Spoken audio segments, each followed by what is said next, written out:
بسم الله والحمد لله والصلاة والسلام على رسول الله أشهد أن لا إله إلا الله وأشهد أن محمدا عبده ورسوله. وما بعد، قال الله تبارك وتعالى في كتابه العزيز: قل للذين كفروا ستغلبون وتحشرون إلى جهنم وبئس المهاد.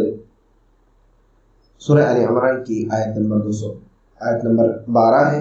اس کا ترجمہ یہ ہے: کہہ دیجئے اے اللہ کے نبی صلی اللہ علیہ وسلم ان لوگوں سے جنہوں نے کفر کیا ہے کہ تم عنقریب مغلوب ہو جاؤ گے،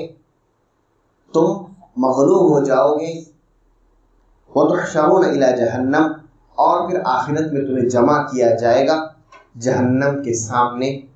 وَبِئْسَ الْمِہَادُ، اور جہنم رہنے کے لحاظ سے بہت بری جگہ، بہت برا بستر، بہت برا ٹھکانہ ہے.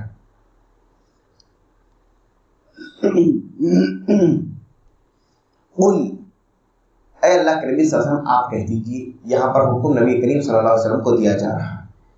للذین کفروا، ان لوگوں سے جنہوں نے کفر کیا ہے. تو یہاں پر کافروں سے مراد کون سے کافر ہیں؟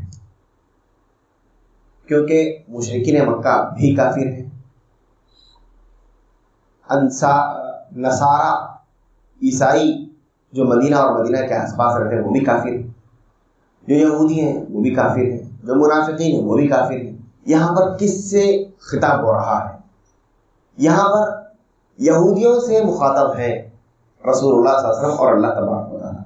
یہودیوں کو خطاب ہے، اور یہودی بھی وہ یہودی جو مدینہ میں رہتے تھے. بنو قینقاع یہ قبیلہ ہے، بنو قینقاع مدینے میں یہودیوں کا آباد قبیلہ، ان سے خطاب کیا جا رہا ہے. لیکن اس آیت میں یہودی تو مراد ہے ہی، لیکن ساتھ ہی ساتھ سارے کافر اس میں شامل ہیں. سارے کافروں کو عمومی طور پہ کہا جا رہا ہے، اور بنو قینقاع کے یہودیوں کو خصوصی طور پر کہا جا رہا ہے. کیا کہا جا رہا ہے؟ ستغلبون، عنقریب تم مغلوب کر دیے جاؤ گے، تم زیر کر دیے جاؤ گے، وتحشرون، اور آخرت میں تمہیں جہنم کے پاس جمع کیا جائے گا، اللہ کے سامنے جہنم کے لیے جمع کیا جائے گا. وبئس المہاد، اور وہ بہت برا ٹھکانہ ہے. دراصل جنگ بدر ہوئی تھی. جنگ بدر جب ہوئی تو مسلمانوں کو غیر متوقع فتح ملی جس کی امید نہیں تھی. نہ ہتھیار تھے، نہ افراد تھے، نہ قوت تھی. صحابہ کرام تھے، 13-14 سال کے بچے اس میں شامل ہیں جنگ میں، لشکر میں 80 سال کے بوڑھے شامل ہیں، وہ بھی 313 لوگ. اور ادھر کافر 1000 کے لشکر میں پورے ہتھیاروں سے لیس نوجوان، گھوڑوں پر سوار، اونٹوں پر سوار، تیر بھی ہے، کمان بھی ہے، نیزہ بھی ہے، بھالا بھی ہے، تلوار بھی ہے، ڈھال بھی ہے، سب کچھ ہے. اور ادھر مسلمانوں کے پاس تیر ہے تو کمان نہیں، تلوار ہے تو ڈھال نہیں، نیزہ ہے تو بھالا نہیں.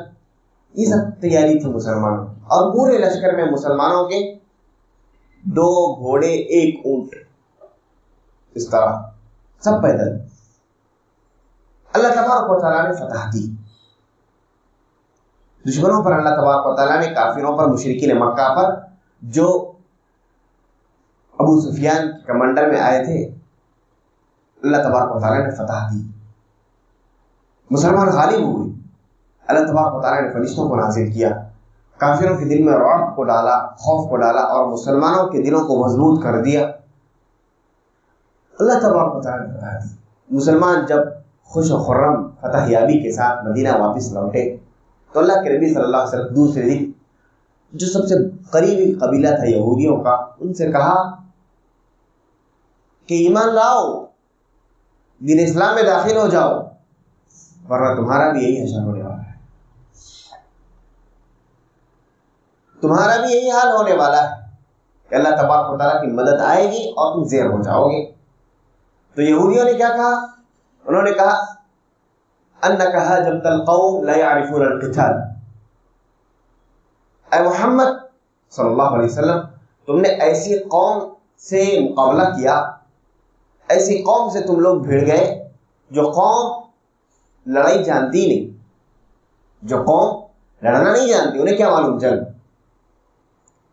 لو انک قاتلتنا لعرفتنا اننا القوم، اگر تم ہم سے لڑتے تو تمہیں پتہ چلتا کہ مرد کس کو کہتے ہیں۔ لڑائی ہم جانتے ہیں، ہم ہیں لشکر، ہم ہیں سپاہی، ہم ہیں جنگجو۔ لو انک قاتلتنا لعرفتنا اننا القوم، اگر تم ہم سے لڑتے تو تمہیں پتہ چلتا کہ ہم کتنے جانباز ہیں۔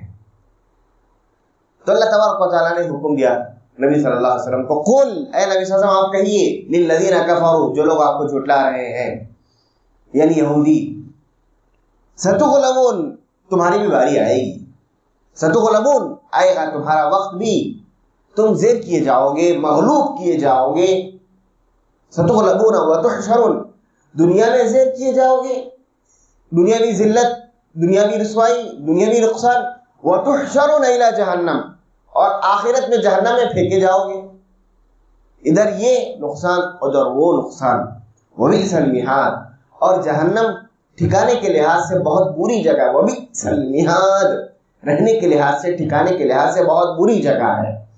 تو یہ یہودیوں سے مخاطب ہے خصوصی طور پر اللہ تبارک و تعالیٰ کا فرمان، اور عمومی طور پر ہر کافر سے اللہ تبارک و تعالیٰ مخاطب ہے کہ ہر کافر دنیا میں بھی رسوا ہوگا اور آخرت میں بھی وہ اللہ کا عذاب جھیلے گا۔ اللہ تبارک و تعالیٰ مجھے اور آپ کو اللہ کی تمام باتوں پر عمل کرنے کی توفیق عطا فرمائے۔